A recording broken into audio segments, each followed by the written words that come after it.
নমস্কার বন্ধুরা, কেমন আছেন?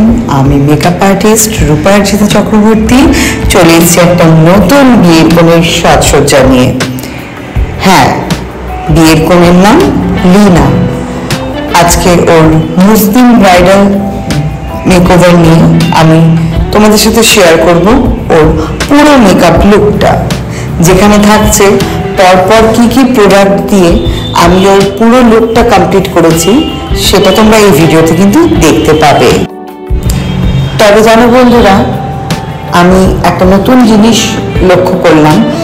অনেক ব্রাইড যখন তাদের অজ্ঞাতবশতভাবে তারা মেকআপের পর সোয়েট রিমুভ করার জন্য বা ঘামটাকে মোছার জন্য ড্রাই টিস্যুর জায়গায় ওয়েট টিস্যু ইউজ করে, তখন কিন্তু তারা নিজেরাই জানে না যে ওয়েট টিস্যুটা দিয়ে তাদের বেস মেকআপ কিন্তু সেখান থেকে উঠে আসে।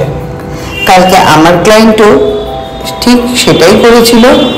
যখন আমি ওকে পুরো লুক কমপ্লিট করে দিই, তারপরে ওর ঘাম মোছার জন্য একটা ওয়াইপস দিয়ে ওর ফেসে টাচ করে এবং সেখান থেকে ঘামটাকে মুছতে চায়। যার ফলে কি হয়েছে জানো, ওর নাকের ওপর থেকে এবং ঠোঁটের চারপাশে যে বেস মেকআপ আমি করেছিলাম সেটা পুরো ফেটে ফেটে ক্র্যাক করে যাচ্ছিল এবং উঠে আসছিল। তারপর আমি ওর কাছে গিয়ে জিজ্ঞেস করলাম যে এটা কি করে হলো। তখন সে দেখালো আমাকে তার হাতে ওয়াইপস দিয়ে সে শুধু ঘামটাকে মুছেছে।